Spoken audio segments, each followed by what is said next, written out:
सभी साथियों को नमस्कार। हिंदी से प्रगत चैनल में आप सभी का स्वागत है। साथियों, आशा करते हैं कि आप सभी की जो पढ़ाई है, अध्ययन है, वो सुचारू रूप से चल रहा होगा। आज हम शिक्षा मनोविज्ञान के अंतर्गत तीसरा प्रैक्टिस सेट आप सभी के सम्मुख रखने का प्रयास कर रहे हैं, जिसमें हमने शिक्षा मनोविज्ञान से कुछ अति महत्वपूर्ण प्रश्नों को सम्मिलित करने का प्रयास किया है, जो परीक्षा उपयोगी हैं। निश्चित रूप से आप सभी के लिए लाभकारी होंगे। वीडियो में अंत तक बने रहिएगा और चैनल में पहली बार है, चैनल को सब्सक्राइब जरूर कीजिएगा, जिससे आप सभी के सामने जो आने वाली वीडियो है वो मिलती रहेगी और आपकी जो पढ़ाई है उसमें मदद मिलेगी। चलते हैं बिना देरी किए हुए पहले प्रश्न की ओर। साथियों, पूछा जा रहा है कि भारतीय संविधान के किस अनुच्छेद में 6 से 14 आयु वर्ग के बच्चों के लिए निःशुल्क व अनिवार्य शिक्षा का अधिकार शामिल किया गया है? पहला विकल्प है अनुच्छेद 26, दूसरा अनुच्छेद 15, तीसरा अनुच्छेद 45, चौथा अनुच्छेद 21A। बताइए सही आंसर क्या है। प्रश्न को पढ़िए और मनन कीजिएगा। विकल्पों को ध्यान से पढ़िए और उत्तर की ओर आइए। बताइए।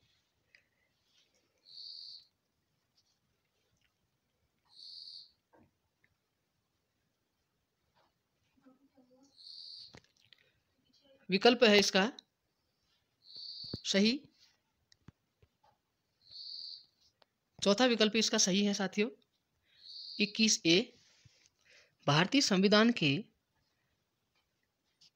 21 के अंतर्गत, अनुच्छेद जो 21 है उसके अंतर्गत शिक्षा का अधिकार एक इच्छित अधिकार माना जाता है, ठीक है।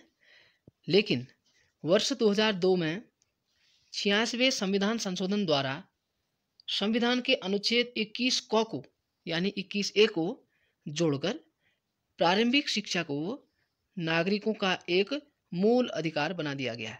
ये ध्यान रखिएगा, 2002 में 46वें संविधान संशोधन के द्वारा संविधान के अनुच्छेद 21A को जोड़कर प्रारंभिक शिक्षा को नागरिकों का एक मूल अधिकार बना दिया गया है।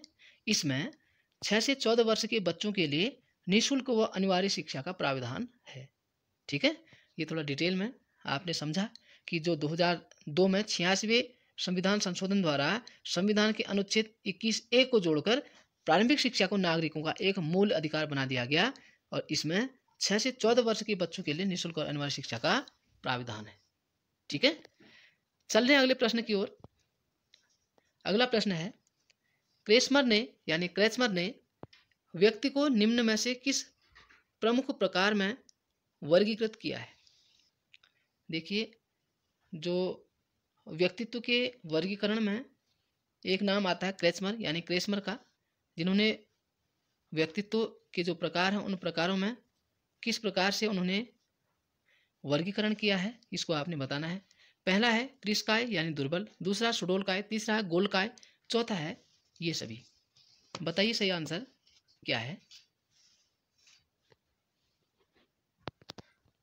साथियों, इसका सही उत्तर होगा विकल्प नंबर चौथा यानी ये सभी।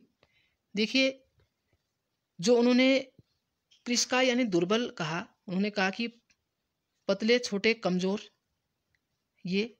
दूसरा उन्होंने कहा कि जो सुडोलकाय है और तीसरा उन्होंने कहा गोलकाय, ठीक है।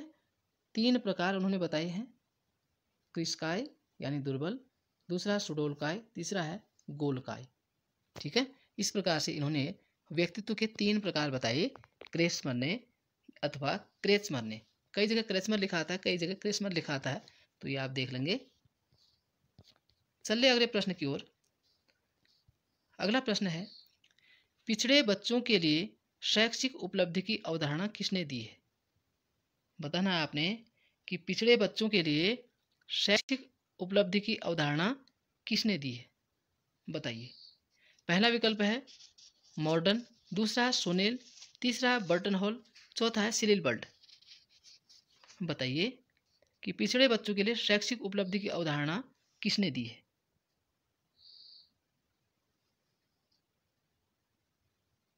सही उत्तर बताइए। साथियों इसका जो सही उत्तर है वो आपको बताना है। इसका सही उत्तर है साथियों विकल्प नंबर चौथा, सिरिल बर्ट। पिछड़े बच्चों के लिए शैक्षिक उपलब्धि की जो अवधारणा है वो सिरिल बर्ट ने दी थी। इसको आपको ध्यान रखना होगा। अगला प्रश्न है, निम्न में से कौन सा एक उत्तम परीक्षण की विशेषताओं से भिन्न है? प्रश्न है कि निम्न में से कौन सा एक उत्तम परीक्षण की विशेषताओं से भिन्न है? पहला विकल्प है विश्वसनीयता, दूसरा है वैधता, तीसरा है वस्तुनिष्ठता, चौथा है अभिक्षमता। बताइए सही उत्तर क्या है?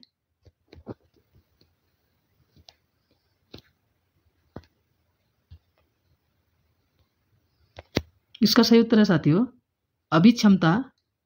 यानी जो अभिक्षमता है ये भिन्न है और जो विश्वसनीयता है, वैधता है और वस्तुनिष्ठता है ये उत्तम परीक्षण की विशेषताओं के अंतर्गत आता है। ठीक है, अधिक्षमता एक ज्ञान कौशल है, इसको ध्यान रखेंगे, ये इसके अंतर्गत नहीं आता है। अभिक्षमता एक ज्ञान कौशल है, जबकि उत्तम परीक्षण की विशेषताओं के अंतर्गत विश्वसनीयता, वैधता और वस्तुनिष्ठता आता है। ठीक है, चल रहे हैं आगे प्रश्न की ओर। आगे है, निम्न में से कौन सा बुद्धि का सिद्धांत नहीं है? अब आपको बताना है कि इनमें से बुद्धि का सिद्धांत कौन सा नहीं है। पहला विकल्प है एक तत्व सिद्धांत, दूसरा है द्वितत्व सिद्धांत, तीसरा प्रत्यागमन का सिद्धांत, चौथा है बहुतत्व सिद्धांत। बताइए साथियों जो प्रश्न है ये अति महत्वपूर्ण है, परीक्षा उपयोगी हैं, कई परीक्षाओं में पूछे गए हैं। तो आपने प्रश्नों को बड़े ध्यान से पढ़ना है और सही उत्तर की तरफ आना है। मनन कीजिएगा और सही उत्तर बताइए। इसका सही उत्तर है साथियों प्रत्यागमन का सिद्धांत। ठीक है, ये बुद्धि का सिद्धांत नहीं है, प्रत्यागमन का सिद्धांत बुद्धि का सिद्धांत नहीं है। ठीक है, जबकि बुद्धि का एक तत्व सिद्धांत है। ठीक है, एक तत्व सिद्धांत या एक कारक सिद्धांत बिने का है, यह आपको ध्यान रखना होगा, पूर्व में हम चर्चा कर चुके हैं। फिर है द्वितत्व सिद्धांत यानी द्विकारक सिद्धांत। ठीक है, स्पेयरमैन का है। उसके बाद बहुतत्व सिद्धांत। ठीक है, बहुकारक सिद्धांत थॉर्नडाइक का है। ठीक है, ये सभी बुद्धि के सिद्धांत हैं। इसमें जो सही उत्तर है इस प्रश्न का वह है प्रत्यागमन का सिद्धांत, बुद्धि का सिद्धांत नहीं है। ठीक है, अगले प्रश्न में चल रहे हैं, निम्न में से कौन सी एक अंतःस्रावी ग्रंथि नहीं है? आपको बताना है कि जो नीचे विकल्प दिए गए हैं इन चार विकल्पों में से कौन सा विकल्प ऐसा है जो अंतःस्रावी ग्रंथि के अंतर्गत नहीं आता है। पहला विकल्प है एड्रिनल ग्रंथि, दूसरा है पीयूष ग्रंथि, तीसरा है लार ग्रंथि, चौथा है थायराइड ग्रंथि। बताइए अंतःस्रावी ग्रंथि नहीं है, बताइए।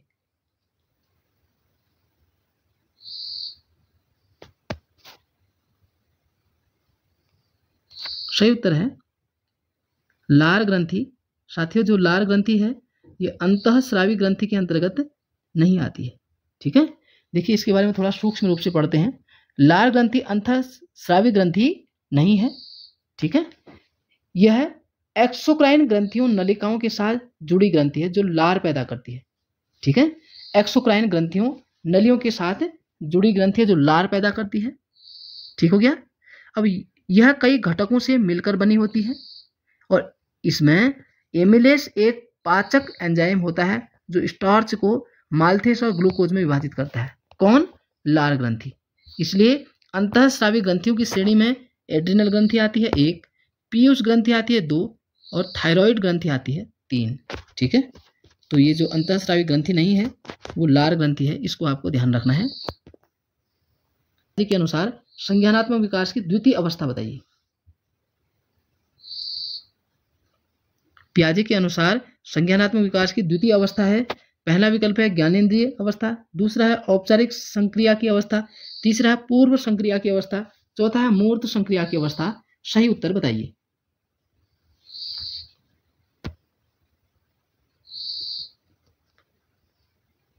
सही उत्तर है साथियों पूर्व संक्रिया की अवस्था। जो पियाजे के अनुसार संज्ञानात्मक विकास का जो क्रम है उसमें दूसरी जो अवस्था है, द्वितीय अवस्था, वह पूर्व संक्रिया अवस्था। ठीक है, इसको आप ध्यान रखेंगे। देखिए, पियाजे द्वारा प्रतिपादित संज्ञानात्मक विकास की अवस्थाओं में द्वितीय अवस्था पूर्व संक्रियात्मक की अवस्था होती है। ठीक है, जो 2 से 7 वर्ष के बीच की आयु में देखी जाती है, इसको भी ध्यान रखेंगे। जो पूर्व संक्रियात्मक अवस्था है, इसका जो वर्ष है वो 2 वर्ष से 7 वर्ष के बीच की आयु में देखी जाती है। इसमें प्रतीकात्मक विचार विकसित होते हैं। जो बालक होता है, जो बच्चा होता है, वो प्रतीकात्मक रूप से अपने विचारों को विकसित करता है। इसमें बच्चा वस्तु के विभिन्न भौतिक गुणों को समन्वयित नहीं कर पाता है।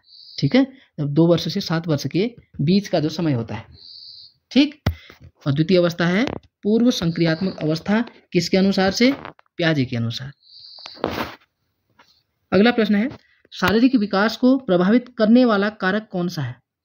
बताइए, शारीरिक विकास को प्रभावित करने वाला कारक कौन सा है, आपको बताना है। पहला विकल्प है वंशानुक्रम, दूसरा वातावरण, तीसरा खेल तथा व्यायाम, चौथा है ये सभी।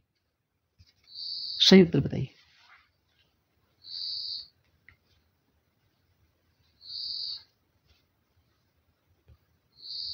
सही उत्तर है साथियों, ये सभी, अर्थात बच्चों में शारीरिक विकास को प्रभावित करने वाले कारकों में यदि हम देखते हैं, सबसे पहले वंशानुक्रमण शारीरिक विकास को प्रभावित करता है, एक वातावरण शारीरिक विकास को प्रभावित करता है, खेल तथा व्यायाम शारीरिक विकास को प्रभावित करता है ना।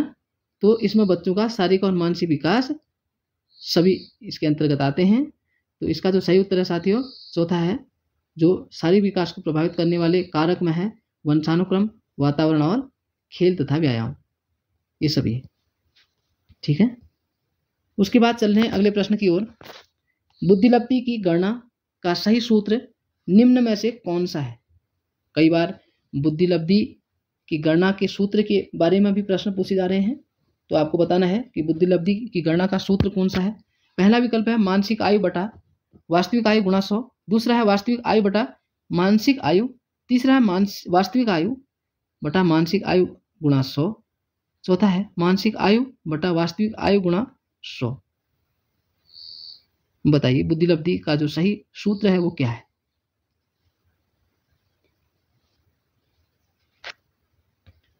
सही उत्तर है साथियों, पहला वाला, मानसिक आयु बट्टे वास्तविक आयु गुणा 100। ठीक है, ये बुद्धिलब्धि की गणना का सही सूत्र है, मानसिक आयु बटा वास्तविक आयु गुणा 100। ठीक है, चल रहे हैं अगले प्रश्न की ओर। पूछा जा रहा है, चिंतनशील सोच की चर्चा इनमें से किसने की है? बताना आपको, चिंतनशील सोच की चर्चा इनमें से किसने की है। पहला विकल्प है डेवी, दूसरा रॉस, तीसरा वुडवर्थ, चौथा है ट्रेवर। बताइए।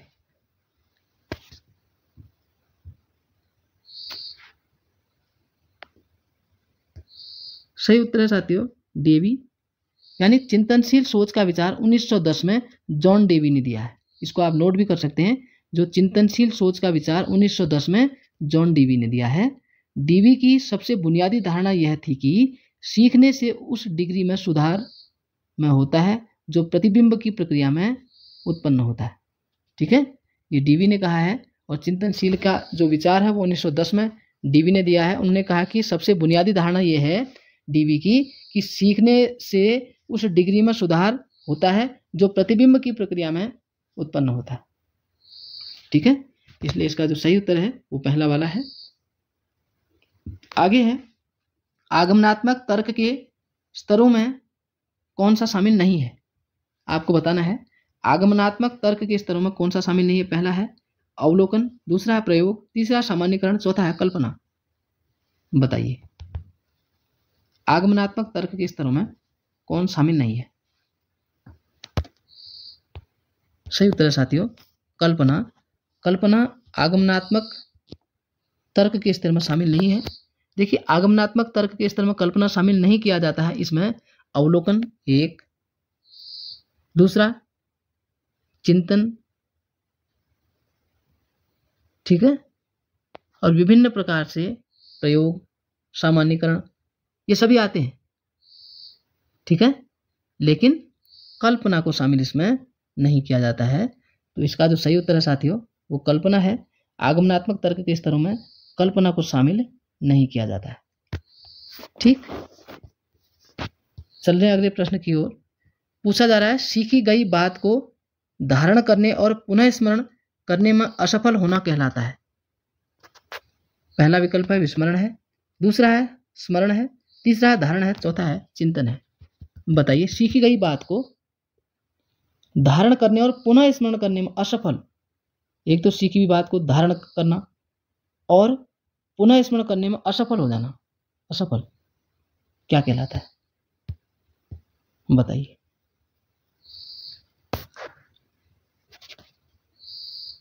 साथियों ये होता है विस्मरण। विस्मरण मतलब होता है सीखी गई बात को धारण करना, इसमें कठिनाई आएगी, और पुनः स्मरण करने में असफल हो जाना, दोबारा स्मरण नहीं हो पाता फिर वो, तो उसे हम कहते हैं विस्मरण। ठीक है। उसके बाद अगला प्रश्न है मूल प्रवृत्ति की एक प्रमुख विशेषता है जो पाई जाती है। मूल प्रवृत्ति की एक विशेषता है जो पाई जाती है। पहला विकल्प है केवल मनुष्यों में, दूसरा है केवल बिल्लियों तथा चूहों में, तीसरा है सभी प्राणियों में तथा यह जन्मजात व प्राकृतिक होती है, चौथा है केवल कलाकारों में। बताइए जो मूल प्रवृत्ति की विशेषता है जो पाई जाती है किस में पाई जाती है, आपको बताना है।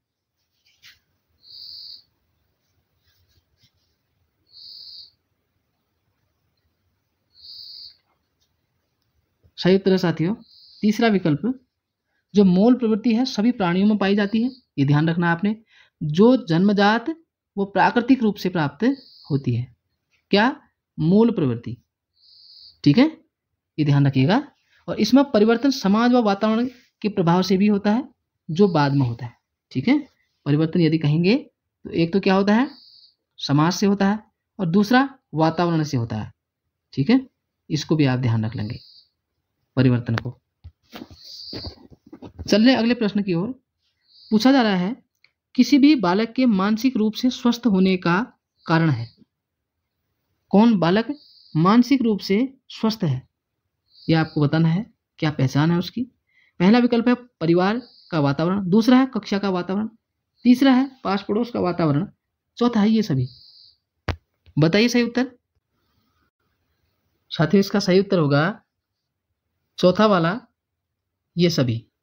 ठीक है, किसी भी बालक के मानसिक रूप से अस्वस्थ होने का कारण एक तो परिवार का वातावरण, दूसरा कक्षा का वातावरण, तीसरा है पास पड़ोस का वातावरण। अतः इस प्रश्न का सही उत्तर है ये सभी, कि किसी भी बालक के मानसिक रूप से स्वस्थ होने का कारण है परिवार का वातावरण, कक्षा का वातावरण और पास पड़ोस का वातावरण। ये सभी उसके मानसिक रूप से अस्वस्थ होने के कारण है। ठीक है, अगला प्रश्न है संवेग क्या है। आपको बताना संवेग क्या है। प्यार व स्नेह है, क्रोध व भय है, उत्तेजना या भावों में परिवर्तन है, या इनमें से कोई नहीं है। बताइए संवेग क्या होता है।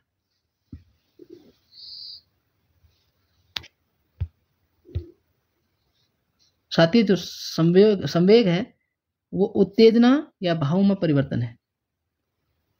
जो इमोशन है वो उत्तेजना और भावों में परिवर्तन है।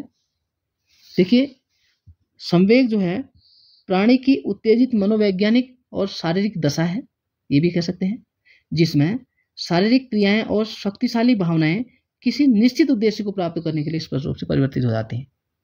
ठीक है, शारीरिक क्रियाएं और शक्तिशाली भावनाएं कोई एक निश्चित उद्देश्य होता है, उस उद्देश्य को प्राप्त करने के लिए परिवर्तित हो जाती है।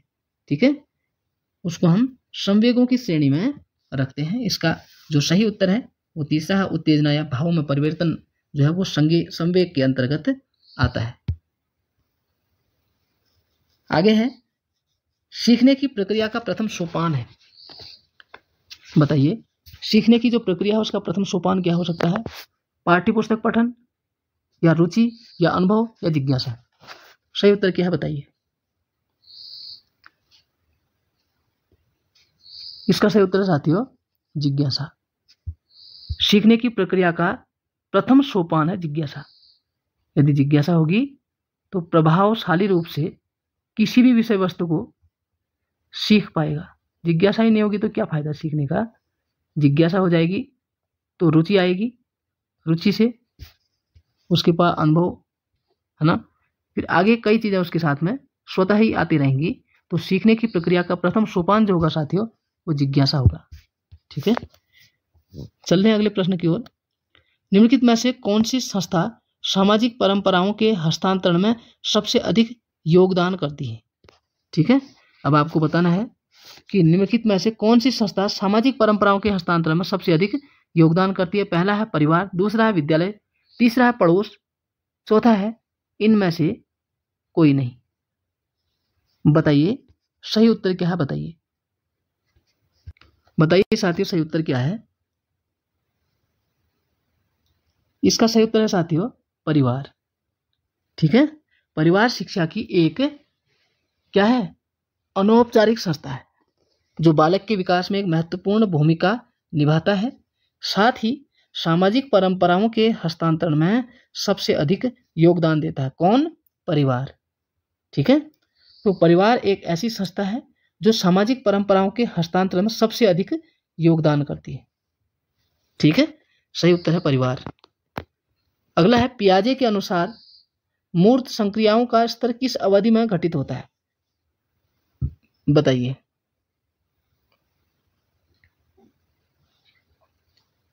पहला विकल्प है जन्म से 2 वर्ष, दूसरा है 2 से 7 वर्ष, तीसरा है 7 से 11 वर्ष, चौथा है 11 से 15 वर्ष। बताइए सही उत्तर क्या है?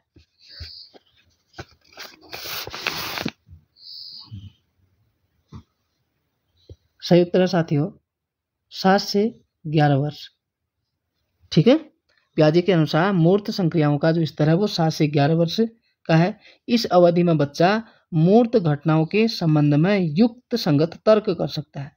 7 से 11 वर्ष में तर्क करने की जो शक्ति है बच्चे में वो 7 से 11 वर्ष की अवधि में आती है।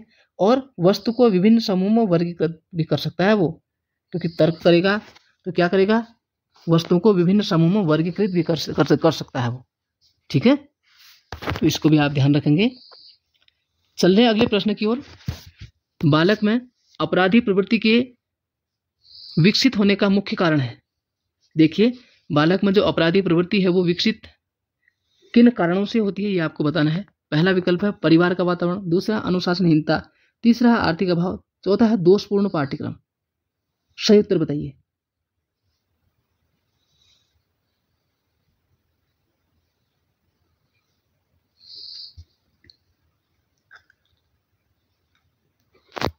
सही उत्तर है साथियों परिवार का वातावरण। ठीक है, परिवार का वातावरण एक ऐसा वातावरण होता है जो बच्चे को अपराधी प्रवृत्ति की विकसित करने के लिए मुख्य कारकों या कारणों की श्रेणी में रखा जाता है। परिवार का वातावरण बालक में अपराधी प्रवृत्ति के विकसित होने का मुख्य कारण है। ठीक है, और परिवार के दुर्व्यवहार का अनुभव किया जाना है। और ये कहते हैं कि बाल अपराध का सबसे महत्वपूर्ण कारण बालक द्वारा परिवार के दुर्व्यवहार का अनुभव किया जाए, इसलिए बालक से मैत्री पूर्ण व्यवहार किया जाए। यदि बालक में अपराधी प्रवृत्ति आ रही है तो परिवार इसके लिए बहुत अहम भूमिका निभाता है, इसको ध्यान रखना होगा। फिर है विशिष्ट बालकों की शिक्षा हेतु शिक्षक को ध्यान देना चाहिए अपने पहनावे पर, अनुशासन पर, व्यक्तिगत आवश्यकताओं व समस्याओं पर, पाठ्यक्रम पर। बताइए विशिष्ट बालकों की शिक्षा हेतु शिक्षक को किस पर ध्यान देना चाहिए?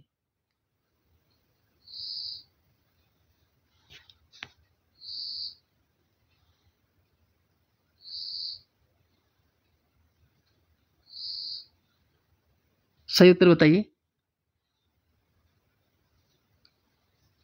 इसका सही उत्तर है साथियों व्यक्तिगत आवश्यकताओं व समस्याओं पर।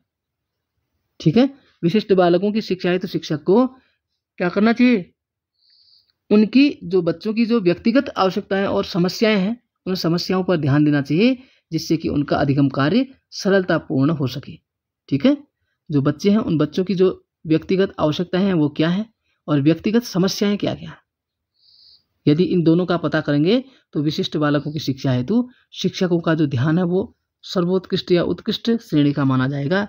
क्यों? क्योंकि यदि इन दो चीज़ों का ध्यान रखा जाता है तो उसका जो अधिगम है, अधिगम का कार्य है वो सरलतापूर्वक हो सकेगा। फिर समायोजन शिक्षा का मुख्य कार्य है। विद्यालय न आने वाले बच्चों को विद्यालय में लाना। दूसरा है विशेष आवश्यकता वाले बच्चों को मुख्य धारा में लाना। तीसरा है विशेष व सामान्य बच्चों को साथ साथ पढ़ाने की सुविधा देना। चौथा है उपरोक्त सभी। बताइए क्या कहता है समायोजन शिक्षा? इसका उत्तर है साथियों, जो समायोजन शिक्षा है इसका सही उत्तर है उपरोक्त सभी।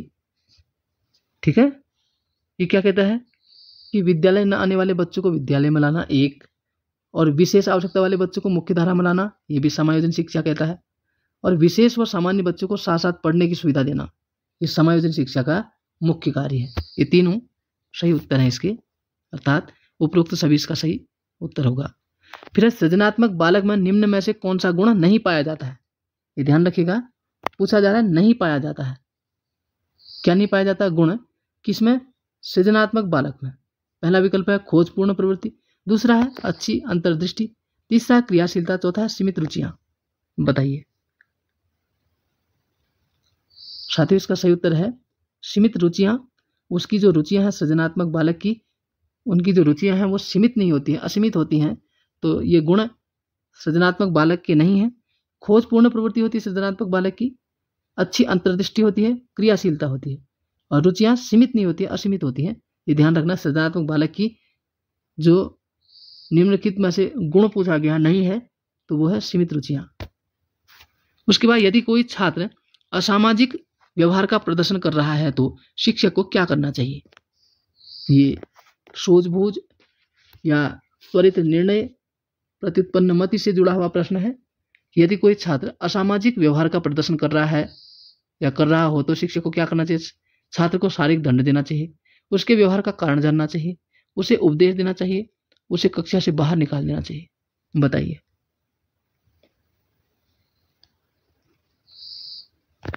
साथियों, इसका सही उत्तर होगा उसके व्यवहार का कारण जानना चाहिए।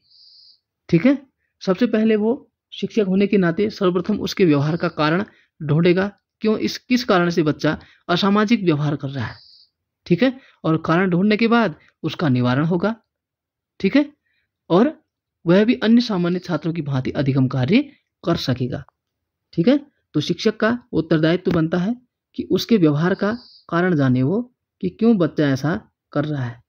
ठीक है, उसके बाद है शिक्षा मनोविज्ञान का संबंध किससे नहीं है? पूछा जा रहा है किससे नहीं है? मानव व्यवहार का अध्ययन, मानसिक प्रक्रियाओं का अध्ययन, फिर है सीखने के तरीकों का अध्ययन, आगे है संचार माध्यमों का अध्ययन। बताइए शिक्षा मनोविज्ञान का संबंध किससे नहीं है? सही उत्तर है साथियों संचार माध्यमों का अध्ययन। देखिए मनोविज्ञान, जो शिक्षा मनोविज्ञान है वो मानव व्यवहार का अध्ययन करता है, मानसिक प्रक्रियाओं का अध्ययन करता है और सीखने के तरीकों का अध्ययन करता है। ठीक है, संचार माध्यमों का अध्ययन नहीं करता है। फिर है निम्न में से कौन सा विकास का सिद्धांत नहीं है? पहला विकल्प है विकास लंबवत न होकर वर्तुलाकार होता है, दूसरा विकास क्रमबद्ध होता है, तीसरा विकास निरंतर होता है, चौथा विकास मशीनी प्रक्रिया है। आपको बताना है कि विकास का सिद्धांत नहीं है।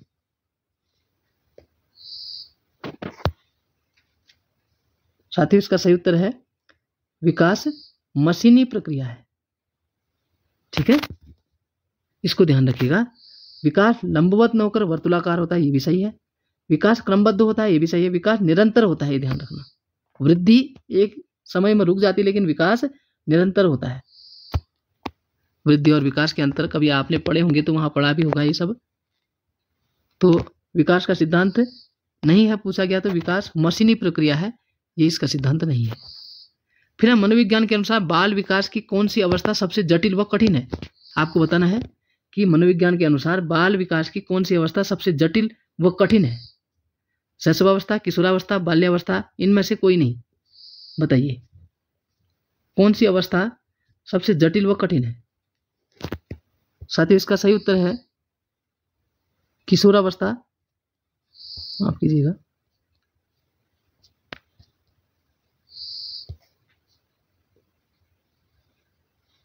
सही उत्तर होगा किशोरावस्था। किशोरावस्था बाल विकास की दृष्टि से सर्वाधिक कठिन व समस्या वाली अवस्था है। ठीक है, स्टैनले हॉल ने किशोरावस्था जीवन में क्रांतिकारी परिवर्तन, कठिन संघर्ष, तूफान दौर का समय बताया है। ठीक है, कई बार ये कथन पूछा जाता है स्टैनले हॉल का, जिसने तनाव, तूफान, क्रांतिकारी परिवर्तन, संघर्ष, इन सब की अवस्था का नाम दिया था इसको भी ध्यान रखेंगे। उसके बाद मनोवैज्ञानिक थॉर्नडाइक ने व्यक्ति को किस आधार पर बांटा है? जो थॉर्नडाइक हैं उन्होंने व्यक्ति को किस आधार पर बांटा है बताइए। पहला है चिंतन व कल्पना शक्ति के आधार पर, दूसरा प्रभुतापूर्ण व अधीनस्थ पूर्ण के आधार पर, तीसरा स्वतंत्रता व निर्भरता के आधार पर, चौथा उपरोक्त में से कोई नहीं। बताइए सही उत्तर। इसका सही उत्तर है साथियों पहला वाला। जो थॉर्नडाइक है उन्होंने व्यक्ति को चिंतन व कल्पना शक्ति के आधार पर बांटा है कि व्यक्ति चिंतन करता है और कल्पना शक्ति उस व्यक्ति के पास होती है। ठीक है। उसके बाद बुद्धि को प्रभावित करने वाले कारक हैं, आपको बताना है कौन कौन से कारक ऐसे हैं जो बुद्धि को प्रभावित करते हैं। पर्यावरण, स्वास्थ्य, आहार, ये सभी।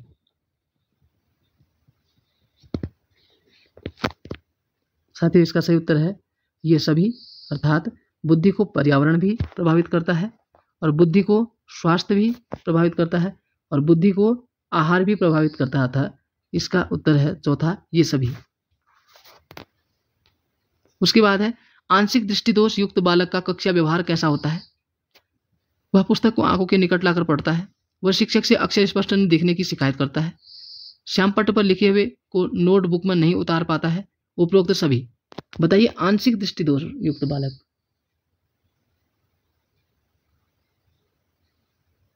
इसका जो सही उत्तर है साथियों उपरोक्त सभी है। वह पुस्तक को आंखों के निकट लाकर पढ़ता है, एक। वह शिक्षक से अक्षर स्पष्ट न दिखने की शिकायत करता है, दो। और श्यामपट्ट पर लिखे हुए नोटबुक में नहीं लिखता है। ठीक है। ये सभी दोष किस में आते हैं? आंशिक दृष्टि दोष युक्त बालक में। ठीक है। इसका सही उत्तर है चौथा वाला। उसके बाद भाषा शिक्षण की प्रथम कक्षा किसे माना जाता है? यह अति महत्वपूर्ण प्रश्न है कि भाषा शिक्षण की प्रथम कक्षा किसे माना जाता है। पहला विकल्प पूर्व प्राथमिक कक्षा को, दूसरा प्ले वे विद्यालय को, तीसरा घर को, चौथा ये सभी। बताइए।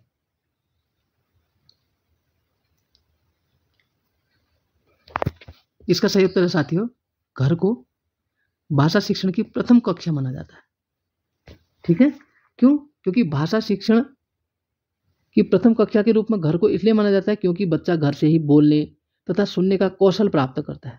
ठीक है नहीं, जो उसके भाषाई विकास के लिए बहुत महत्वपूर्ण होता है, इसलिए भाषा शिक्षण की जो प्रथम कक्षा है वो घर है।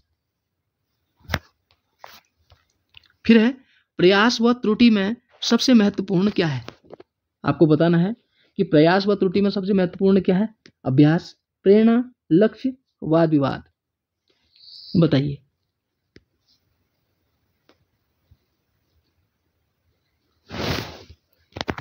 इसका सही उत्तर है साथियों लक्ष्य। ठीक है। जो थॉर्नडाइक थे उन्होंने जो है प्रयास व त्रुटि का नियम जब दिया था, उन्होंने कहा था कि लक्ष्य को प्राप्त करने में सर्वाधिक महत्व देता है प्रयास व त्रुटि का नियम। तो सर्वाधिक महत्वपूर्ण माना गया लक्ष्य को प्राप्त करना, किसका? प्रयास व त्रुटि का सबसे अधिक, ये ध्यान रखिएगा। ठीक है। आगे है शिक्षक को गृह कार्य की जांच करनी चाहिए, कभी कभी, कभी नहीं, नियमित, जब छात्र कहे। ये तो आप सभी बता ही देंगे इसका सही उत्तर नियमित। शिक्षक को गृह कार्य की नियमित जांच करनी चाहिए। फिर अब बुरी आदतों को सुधारा जा सकता है डांट डपट कर, दोषारोपण द्वारा, अनुबंधन द्वारा, ये सभी। बताइए बुरी आदतों को कैसे सुधारा जा सकता है? यदि कोई छात्र बुरी आदतों का शिकार हो गया तो उसे कैसे बचाया जाए, कैसे सुधारा जाए? इसका सही उत्तर है साथियों अनुबंधन द्वारा बुरी आदतों को सुधारा जा सकता है, क्योंकि डांट डपट कर भी वो ये दावा नहीं कर सकते हैं कि वो सुधर जाए, या दोषारोपण करके ऐसा हो नहीं सकता। ठीक है। अनुबंधन द्वारा उसको सही किया जा सकता है। फिर है कम गति से सीखने वाले बच्चों की मुख्य विशेषता होती है, उनमें किसी न किसी प्रकार की अक्षमता होती है जो उनके ज्ञानार्जन व शैक्षिक उपलब्धि को प्रभावित करती है। पहला। दूसरा है उनमें कक्षा में समायोजन में कोई कठिनाई उत्पन्न नहीं होती। तीसरा है उन्हें केवल गणित में कठिनाई होती है। चौथा है उपरोक्त में से कोई नहीं। बताइए सही उत्तर। कम गति से सीखने वाले बच्चों की मुख्य विशेषता, मुख्य विशेषता क्या है? साथियों इसका सही उत्तर है पहला, उनमें किसी न किसी प्रकार की अक्षमता होती है जो उनके ज्ञानार्जन व शैक्षिक उपलब्धि को प्रभावित करती है, इसलिए वो कम गति से सीखता है बच्चा। ठीक है। उसके बाद है दृष्टि दोष से युक्त बच्चों को आकृतियों का ज्ञान देना चाहिए। मौखिक व्याख्यान द्वारा, त्रिआयामी आकृतियों के स्पर्श द्वारा, क्षेत्र भ्रमण द्वारा, उपरोक्त में से कोई नहीं। बताइए, दृष्टि दोष से युक्त बच्चों को आकृतियों का ज्ञान देना चाहिए। बताइए। इसका सही उत्तर है साथियों त्रिआयामी आकृतियों के द्वारा। ठीक है। ये तो दृष्टि दोष से युक्त बच्चों को त्रिआयामी आकृतियों के स्पर्श के द्वारा ज्ञान देना सर्वोत्तम माना जाता है। ठीक है। इसको आप ध्यान रखेंगे। निम्न कौन सी अक्षमता केवल जन्मजात होती है? दृष्टि दोष, श्रवण दोष, मूक बधिर, मंदबुद्धि। इसका सही उत्तर है साथियों मंदबुद्धि। ठीक है। मंदबुद्धि अक्षमता को जन्मजात समझा जाता है क्योंकि उन्हें इसका मुख्य भाग उनके माता पिता के मानसिक पिछड़ेपन यानी मंदबुद्धिता से मिलता है। ठीक है। तो ये मंदबुद्धि अक्षमता केवल जन्मजात होती है और जन्मजात नहीं होती है। निम्न में से कौन सी इकाई का उपयोग सुनने की क्षमता की जांच हेतु किया जाता है? डेसीमीटर, डेसिबल, डेसीपाइन, डेसीबिंदु। बताइए सही उत्तर। सही उत्तर है साथियों डेसिबल। ठीक है। डेसिबल। देखिए, सुनने की क्षमता की जांच के लिए डेसिबल का प्रयोग किया जाता है और व्यक्ति की जो श्रव्य क्षमता है अर्थात सुनने की जो क्षमता है लगभग 40 से 50 डेसिबल होती है। ये भी ध्यान रखिएगा। ठीक है। उसके बाद है अगला, किस प्रकार के बच्चों की शिक्षा हेतु सांकेतिक भाषा का प्रयोग किया जाता है? पहला विकल्प है दृष्टि दोष युक्त बच्चे, दूसरा मूक बधिर, तीसरा मंदबुद्धि, चौथा है इनमें से कोई नहीं। बताइए साथियों, इसका सही उत्तर है मूक बधिर। मूक बधिर बच्चों की शिक्षा हेतु सांकेतिक भाषा का प्रयोग किया जाता है। मूक मतलब गूंगे, बधिर मतलब बहरे यानी कान से नहीं सुनते। जो कान से नहीं सुनते, मुंह से नहीं बोल पाते, उनके लिए सांकेतिक भाषा का प्रयोग किया जाता है। फिर निम्न में से कौन सा वाद बच्चों को अपना ज्ञान स्वयं निर्माण करने का अवसर प्रदान करता है? व्यवहारवाद, संज्ञावाद, रचनावाद या ज्ञानवाद। इसका सही उत्तर है साथियों रचनावाद बच्चों को अपना ज्ञान स्वयं निर्माण करने का अवसर प्रदान करता है जिससे उनमें प्रतिभा का विकास होता है। तो सही उत्तर है रचनावाद। फिर समाजमिति तकनीक का प्रयोग किया जाता है आर्थिक स्तर की जांच में, समाज के सर्वेक्षण में, समाजीकरण में की जांच में, या ये सभी। समाजमिति तकनीक का प्रयोग किया जाता है किसके लिए? बताइए सही उत्तर बताइए।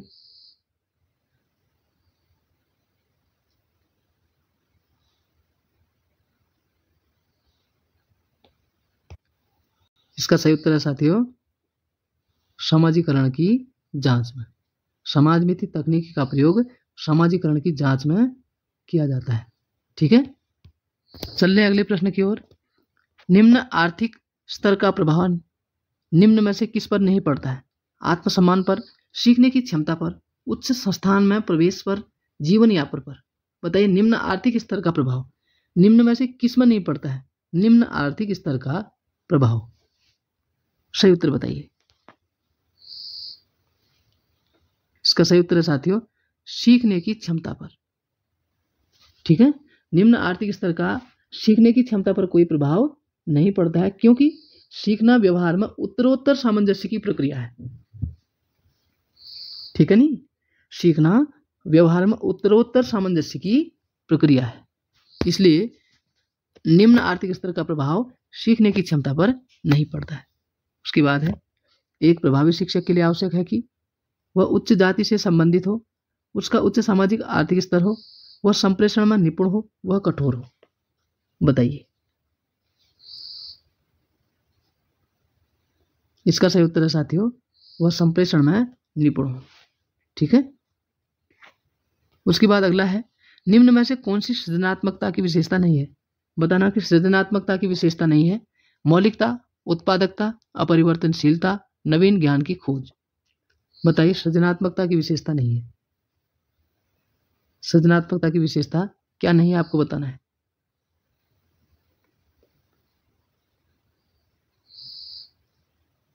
यह साथियों अपरिवर्तनशीलता, ये सृजनात्मकता की विशेषता। मौलिकता सृजनात्मक की विशेषता है, उत्पादकता नवीन ज्ञान की खोज। ठीक है, अपरिवर्तनशीलता सृजनात्मकता की विशेषता नहीं है। ठीक है नहीं, क्योंकि सृजनात्मकता मुख्यतः उत्पादन, मौलिकता तथा नवीन ज्ञान की खोज में होती है। ठीक है, तो साथियों ये अति महत्वपूर्ण प्रश्नों की श्रृंखला को आप सभी के सम्मुख हमने रखने का प्रयास किया, जिससे आप सभी को परीक्षाओं में लाभ हो, फायदा हो। वीडियो में पहली बार है तो चैनल को सब्सक्राइब जरूर कीजिएगा, लाइक शेयर करना ना भूलिएगा, जिससे कि जन जन तक इन प्रश्नों का जो है फायदा हो लोगों को, प्रतियोगी परीक्षाओं में लगे हुए परीक्षार्थियों को।